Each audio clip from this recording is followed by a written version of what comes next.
If you've been around sports or athletics, definitely if you've played at higher levels, you've probably come across an athletic trainer, a certified athletic trainer. And for these healthcare professionals, they're in charge of overseeing the entire healthcare of that athlete. And this episode is all about athletic trainers, why I am an athletic trainer, and to advocate for the profession a little bit because this month, the month of March, is National Athletic Training Month. So for those of you who have worked with athletic trainers, tell them thank you, show them your appreciation for everything that they have done, and share this episode with anybody to help to promote and advocate for the athletic training profession. Stay tuned for this one, you won't want to miss it.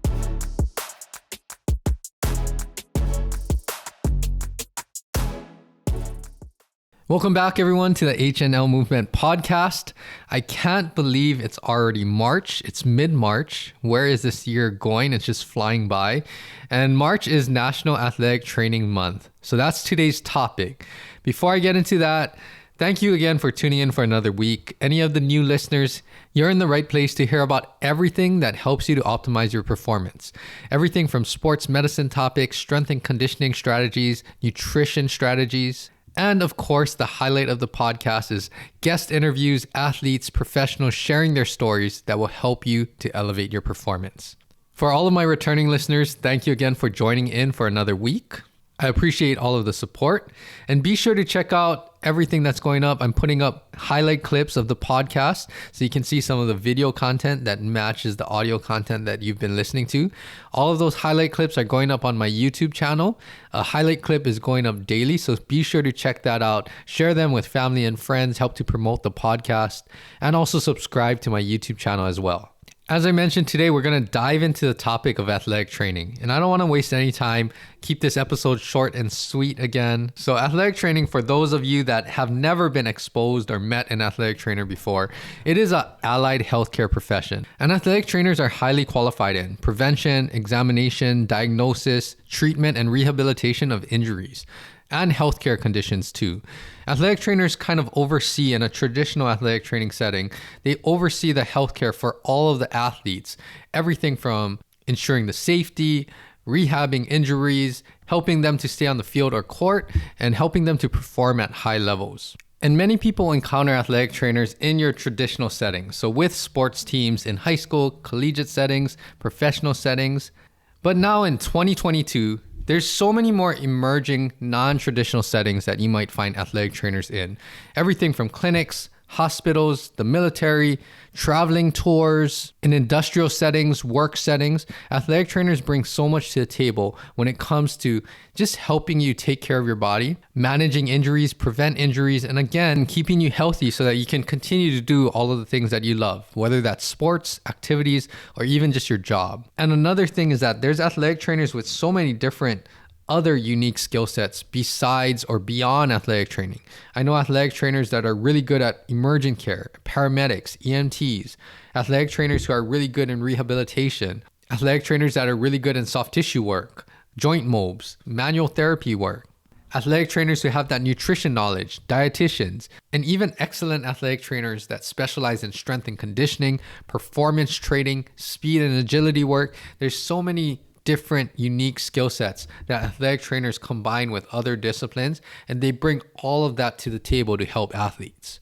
And another fun fact is athletic trainers, in order to earn your certification, you have to go through an accredited program.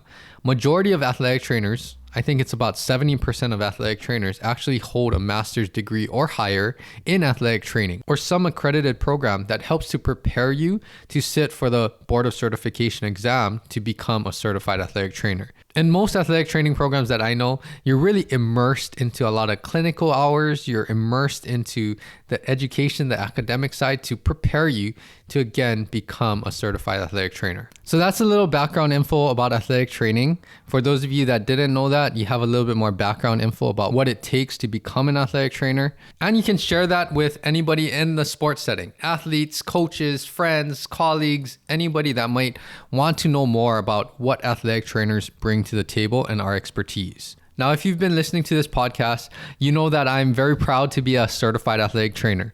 And that's how I started my profession. I've gotten a lot of experiences through athletic training, and I'm forever grateful to all of the people that I got to work with, from athletes, colleagues, mentors, everyone in the profession. I really learned and grew a lot early in my career.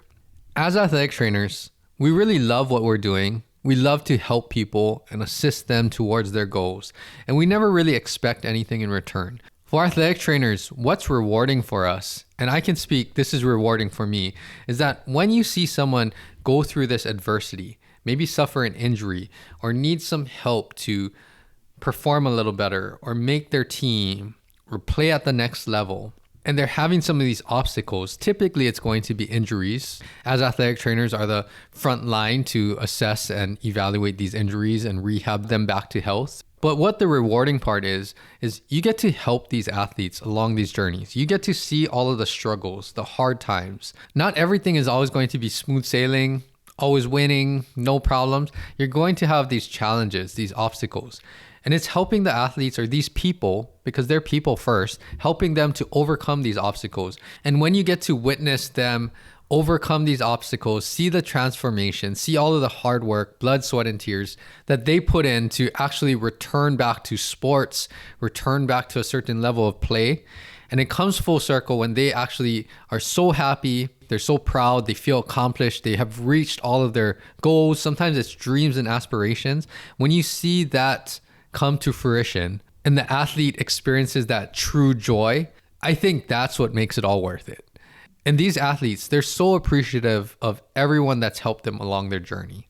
It's not just athletic trainers. It's a lot of different professionals, a lot of different people that has contributed to that journey. But as athletic trainers, just to be a small component of that, got to see the transformation along that journey, got to help in some way that has helped the athlete to achieve those goals, achieve sometimes things that they didn't think were possible.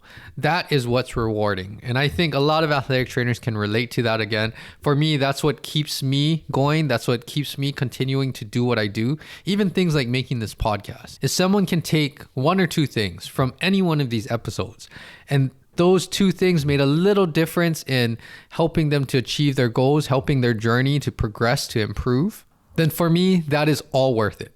And I think many other athletic trainers do the exact same thing, whether that's in the training room, being at practices, being at games, in non-traditional settings, in strength and conditioning facilities, in clinics, in all of these non-traditional settings. If we can make just that little positive impact that helps you along your journey, then that is what's rewarding. And for me, I'll always have this special place to try to help these athletes, because I've seen it many times. When an athlete suffers an injury, they're an athlete. They're not going to have all the resources, knowledge, or time to be an expert or a professional in sports medicine, in how to rehab that injury, and how to strengthen condition that injury. So that's where us as professionals, I think that's allowing us to offer some help, work together collaboratively with the athlete, listen to the athlete, and really build that trust so that you can help the athlete, help them to succeed along their journey. Because when they start to make those steps, you'll impact their life in a positive way more than sometimes I think we can realize. And that again is what comes full circle. And when the athletes appreciate that, when you get to see how they flourished and all the success that they've achieved, that is one of the most rewarding things as an athletic trainer. I will always be invested and interested in, sports medicine, performance training. But now why I'm doing what I'm doing, why I'm in my PhD program, immersed into research, is because I want to make even a longer term impact with some of the athletes that I've worked with in the past. Meaning that helping them get back on the field or court, performing at high levels, that's all very important. And I know that's what they want to do. But beyond that, you still have a lot of life to live beyond your athletic career. And I think that's important too. And athletic trainers do have that foresight that we're trying to prevent any detrimental injuries, problems to occur after your athletic career as well. We want you to be able to enjoy life. We want you to be able to walk around, play with your kids, play with your grandkids, live a healthy lifestyle. I think that's a big part of it too. Athletic trainers will contribute a lot in that realm as well. And for me, that's really what I want to do, is keep athletes safe, of course, help them to perform at higher levels, push them, make them learn and grow as people too. But even beyond their athletic career, making sure that they are going to be okay to live a very high quality of life. Throughout my career, I'm super grateful. I've got to work with a lot of tremendous athletes. I've met a lot of people along the way, made a lot of good friends.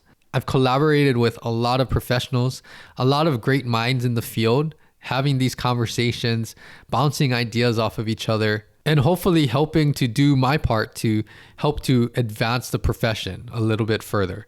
I met a lot of great athletic trainers along the way, a lot of people that I looked up to, a lot of people that I would consider my mentors that have helped me grow along my journey. And the one thing that I like about the profession of athletic training and what I do to this day is that I get to continually learn.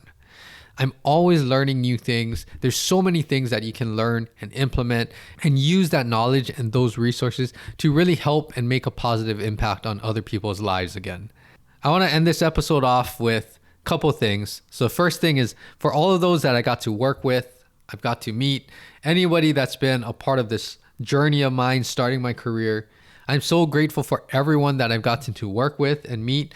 You definitely made me a better athletic trainer, better practitioner, and even a better person along the way. There's so many things that I've learned from all these different people, from all walks of life, backgrounds, with all one common thing that we're working towards. And it's really helping us to elevate and improve performance. Collectively, all of this is why I continue to do what I do, why I continue to be an athletic trainer, why I try to make content like this to reach more people, why I'm going back to school. All of this is because it has become more than just a passion, I think. It's really, truly what I love to do.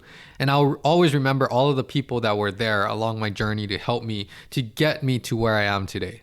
To all of you listening to this, I ask you to share this episode with your fellow teammates, athletes.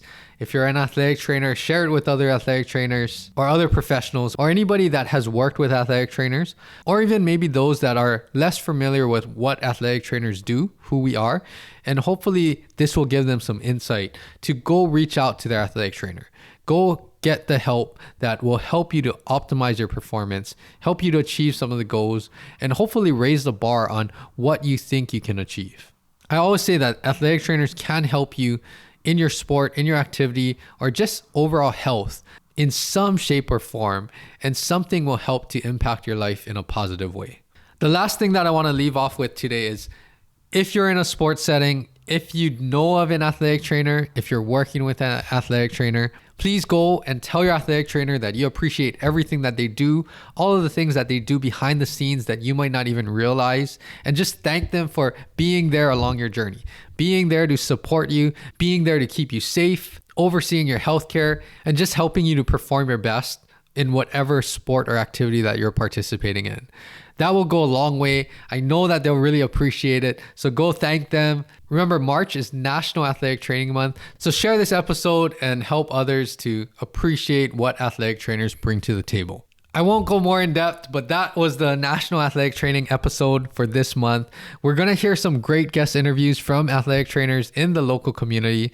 We already heard from Joe Haushin, and next week's episode, we'll hear from another fellow athletic trainer who's actually our Hawaii Athletic Trainers Association's president. So that is a great guest interview. Stay tuned for that. And other than that, everyone out there, make sure that you keep taking care of your body, stay healthy, make sure that you can continue to do all of the activities that you love to do.